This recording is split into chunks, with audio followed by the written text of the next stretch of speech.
Hello, everyone. This is Cody Lee of BlackCatBooks.org, author of I, the Dragon, Cruel and Beautiful, Rabbit Hole, King Dia, Lauren Frey, Grim Clover, Internet Blood Sports, City of Steel, and the upcoming Jaw of the Dragon. So,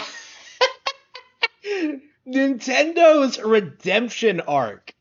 I saw this video title. I was looking specifically for videos to react to because it's been a while since I've gone over Pretendo content. I don't know exactly how, the narrative regarding Nintendo has changed since I last did a deep dive into what Pretendos we're talking about. But I stumbled across this one, and I'm just like, yeah, we have to watch this one. A 5.5 minute long video going over Nintendo's alleged failures this year, which, by the way, is probably the best year of the Switch ever, honestly.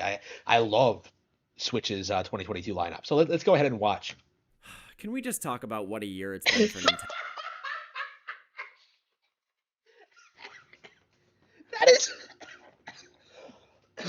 That is such a stereotypical way to open like a negative video. Can we just talk about how Nintendo is going out of business, guys? Shit. What the fuck? Like, that is the most stereotypically manipulative way to open a video to set the tone that I've ever seen in my life. I hate that shit. Like, Pro Jared did it when he did his apology video, when he tried to pretend he didn't have sexual relations with his fans when he totally did. It was like, I've seen this like so many times over the years. Like, it needs to stop. Nobody believes your lies, okay? Nobody cares. Okay. Nintendo. After a glorious 2021 holiday season, they open with one of the best directs and then immediately start blowing shit up, taking down music on Nobody cares. They have every right to do that. YouTube, delaying Zelda, Okay, delaying Zelda. Okay, let's be real about the Zelda situation for a second.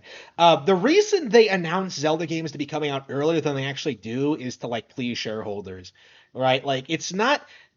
It doesn't mean the game is having development troubles. They do it because it's a big name. It keeps people hyped, and it keeps positive coverage to the company, right? There is absolutely nothing wrong with the state of Breath of the Wild 2. And like the fact that so many people are like acting like this is like some new novel thing that's never happened before is laughable.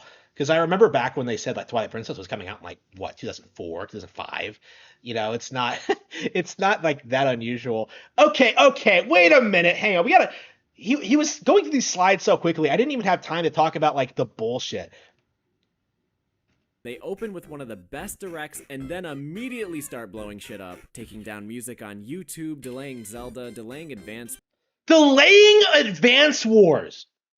This motherfucker is going to blame Nintendo for delaying Advance Wars. This is like the most disingenuous thing I've ever seen in my life, because the reason Advance Wars was delayed was because Russia invaded Ukraine, right? Advance Wars 1, as everyone knows, if you're an actual fan of the series, I don't like calling myself a fan, but I do like them. I really need to play through them all. But the game opens up with Russia invading another country. So it's like, okay.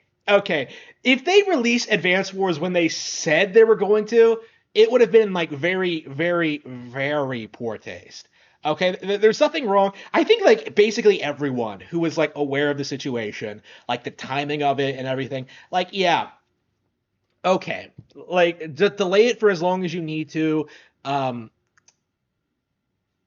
It's a PR thing. It has nothing to do with the development. It has nothing to do with the game itself. Like, they did not want to deal with the backlash of releasing a game about Russia invading another country when Russia was in the process of invading another country. This guy is seriously trying to push this angle. Like, I want you to keep that in mind as we go through this video. Like, how desperate is this guy to shit on Nintendo? And we've only been watching for like 13 seconds. Holy shit, wait, am I recording? Yes, I am. Okay. I was worried for a second. Okay. Wars, the horrendous reports about workplace... Yeah, contractors, nobody cares about that. I don't believe that. Most people don't believe that.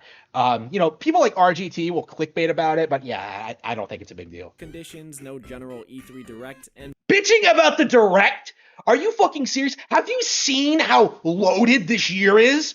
We went like what came out like that immediate aftermath of that E3, right? We got like Xenoblade Chronicles 3. I finished like 13 Sentinels. Like I bought it in April, but I didn't get around to playing it until July, finishing it until July. So I finished like half of it and like played through all of it in like a weekend, a week or so. Great game, by the way. August. Wait, August. What came out in August? A lot of stuff came out in August, and now we're in September, and we got Splatoon 3, which is one of the best games of this year. What are you talking about? We had plenty of games on the horizon. And oh, how can anyone forget the Xenoblade 3 Special Edition pre-orders? Never ask a woman her age, a man his salary, or a Xenoblade fan what happened on June 8th, 2022. Now, the software itself, fairly solid. Kirby with 2 amazing titles, and Xenoblade 3 sparking a nice trilogy. They got Mario Kart buzzing again. Fire Emblem 3 Hopes was a game. But Hey, that game was great. That game was great. Fuck you. Gotten hit harder this year than the multiplayer fans, with both Switch Sports and Mario Strikers heavily affected by the toxicity that is take a shot, free updates. What an idiot. What a retard. Switch Sports is awesome. I fucking love Switch Sports. Mario Striker is not my thing. But it is like very technically demanding. It has like a niche audience. I prefer Switch Sports over Mario Strikers for sure. But like this weird like narrative that YouTubers came up with. Oh man, the updates are ruining these games. Look at what Splatoon is doing. How badly is Splatoon doing exactly? Really, like it's such a weird narrative these people have settled on to try and like paint these games as being disasters when they really aren't. Like remember when people like Chi Guy were trying to tell us that like volleyball, tennis, and badminton were like the same exact sport because they all involve hitting something over a net? Like that's the level of IQ of people we're dealing with here. Mario Strikers is actually a pretty fun game that gets old quick at $60, miles behind the titles that preceded it. It just needed some. No. It's the same level of quality. Like, it's not. Mario Strikers fanboys seem to have this like bloated image of what like the first 2 games actually were. I've noticed this a lot where they insist the games had like very lengthy single player campaigns when they didn't. Like it's weird to see people like complain about Battle League when it's actually fairly competent. I'd say it's better than the original at least. I think I might like prefer Charged over it, but I don't know. That's just my preference. I could totally see someone getting more into Battle League. Like they definitely do play a little bit differently. More characters or stages or just something to spice up the base ingredients. Whereas Switch Sports has most of its content. That game just sucks. And now bullshit. Okay, I've already got on a rant about that. But Splatoon 3, the grandfather of free updates. We were all worried. But they've been doing this since 2015 on the Wii U. In fact, it would be fair to say Splatoon as a series has never not known free updates, so they must be doing something. But I just realized we've had the entire Splatoon series happen since we last got a new Donkey Kong. Fuck you, Nintendo. Have you ever wondered what— it's just, come on. Yeah, is Donkey Kong going to be that new IP that like these people bitch about? Like, oh man, Nintendo, you haven't put out a new Donkey Kong game, bro. You didn't play Tropical Freeze when it came out. Like, I remember what it was like being a Donkey Kong Country fan when that game first was unveiled. Seeing people like tell you that like No Man's Sky looks so much better. seeing all the rage and the controversy, fucking Cranky Kong. Like you've seen like that was like the height of like Wii U delusional like nonsense to me. It's just like people just raging about like Nintendo putting out like a 2D platformer, instead of a big AAA like westernized game. It was the stupidest thing in the world. And now, like these same people, same kind of people, excuse me, these same kind of people are like bitching about like us not getting more of that. Like, come on. What happened in between New Leaf and New Horizons, why this game launched complete and then 7 years passed only for the next game to launch half-assed with an update model? The answer literally is Splatoon 1 and 2, made by the same team within those years. And why would I ever want to dabble with the very thing that has me losing sleep at night? Still, I felt myself drawn to Splatoon 3 not even because I enjoy the franchise or because the 2 dipshits down the street hyped it up so much, but because I needed that good multiplayer Nintendo experience that I've been craving, and to tell you the truth, Splatoon 3 was everything I wanted. Probably. Nintendo Switch Online was Nintendo Switch Sports has really, really good online features. I don't know why these people are so adamant that like it's not good. Like, yeah. I wouldn't know. The game won't let me play it. Alright, so shooters. I don't play them often. This year I've only played 2, Halo Infinite and the final boss at Kirby 64. Meanwhile, Splatoon I've only played a little bit of the first game, which I rented on Gamefly. As a concept, it always felt to me like a Mario Party minigame that went on 3 minutes longer than it was supposed to, the lack of team strategy replaced with the chaotic mind of 7-year-olds. And in Splatoon 3, nothing has changed. Huh? So, huh? I'm so confused. This guy has never played any of the previous Splatoon games. Is he serious? Why is he talking so much shit about the? But wait, those 7-year-olds are now 14, twice their age, and oh no. So I don't know what kind of godlike confidence I had going into this, especially when I didn't play the beta or, you know, the past 2 games. I was getting my ass mollywopped. That said, Splatoon 3 isn't exactly the most welcoming game to new players. I love this Most song, by people the are way. veterans coming off. I love this song, by the way. It's from Pokemon Coliseum. It's one of my all-time favorites. Oh man, it's been a while since I played Pokemon Coliseum. I should go through it again. Oh man. The experience from 1 or I 2 hope it gets and have re-released learned soon. the expert ability that is I'm a big motion fan of that game. controls. They're familiar with the same weapons, the same maps, the overall concept, in addition to also receiving bonuses from Splatoon 2 save data. So people hopping into Splatoon 3 have more disadvantages than most, but a lot of us are here because those other people, so I called them up. And after a few rounds with my friends, I can easily say, 1, the motion control people are full of shit. If it does not feel right, do not force it, especially if you're a handheld king or queen. And 2, wait a minute, what? No, is the strat really as easy as just avoiding conflict, hanging back, and covering the map in paint? No, it can't be that simple. Yes. Yes, it is. Whew, okay, I think we did it. I think we did it. Did we?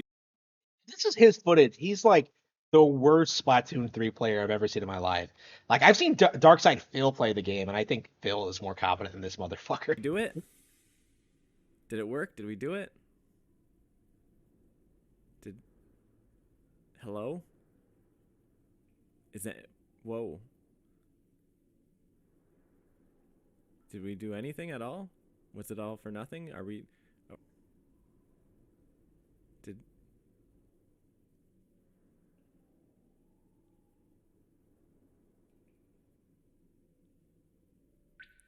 Okay, I'm done with Splatoon 3. Oh, BTFO. Splatoon 3 is a silly game, but what makes it fun is the friends you have alongside, to the point where I'm actually not sure I'd still be enjoying this game without them. The single player mode, it's a lot deeper than Splatoon. Why is he like trying to spin everything as like negative? Like, oh man, I wouldn't be having so much fun at this game if I didn't have friends. What? Splatoon 1, and I didn't play Splatoon 2 or... Wait, hang on. Let me rewind that. But what makes it fun is the friends you have alongside. She's to the dead, point where I'm Base. actually not sure I'd still be enjoying this game without them. The single player mode, it's a lot deeper than Splatoon 1, and I didn't play Splatoon 2 or its expansion, so I can't comment on that. But it's still honestly kind of dry, and feels like if they took Smash and made a whole campaign out of, like, the target practice. Fuck off. The campaign in that game is based. It's awesome. Fuck you. The bosses are fun, though. Running solo and multiplayer, also a bad idea, at least if your goal is to win. On the other side, you have Salmon Run, and this is the splatty daddy of game modes. It's your average Horde Zombie Defense Club mode, but with randomized weapons, and you can make it extremely difficult. Oh, you can throw the eggs this With the right time. squad Okay. of people, it's cheese in a can. I actually wasn't Unless aware you of all that. spawn with snipers, then you just, there's other modes, ranked, anarchy nonsense, Tetris card game. Splatoon 3 is a decent time, worth the $60 upgrade and enough of a difference from 2. Normally I would probably say no, at least based on what I've heard. But at this point I'll take any small victory I can get. Good for you, Nintendo. What a fucking spurt. Oh man. Yeah. Oh man, I don't know that I don't know if it's better than Splatoon 2, but everyone I know says it isn't. Like those people are full of shit, honestly. Like it is it's laughable that narrative is still somewhat continuing after launch. It's going to die down as the months go on, just like it died down after Splatoon 2 came out, when people were bitching about that game being too similar to the first. What a ridiculous video. He didn't make any adequate points about the game at all. Like he didn't talk about like what makes Splatoon fun or like anything. Like it was a thinly veiled jab at Nintendo. Like this is like peak Pretendo content, I feel like. You have like the passive aggressive video title. You have like you have people bitching about like Nintendo's business practices and previous releases more than talking about the actual game they're supposed to be covering. Like their complaints make no sense. Like even their compliments are shaded in like layers of just like shitting on them. It is yeah, this was a terrible video, atrocious. What a complete joke.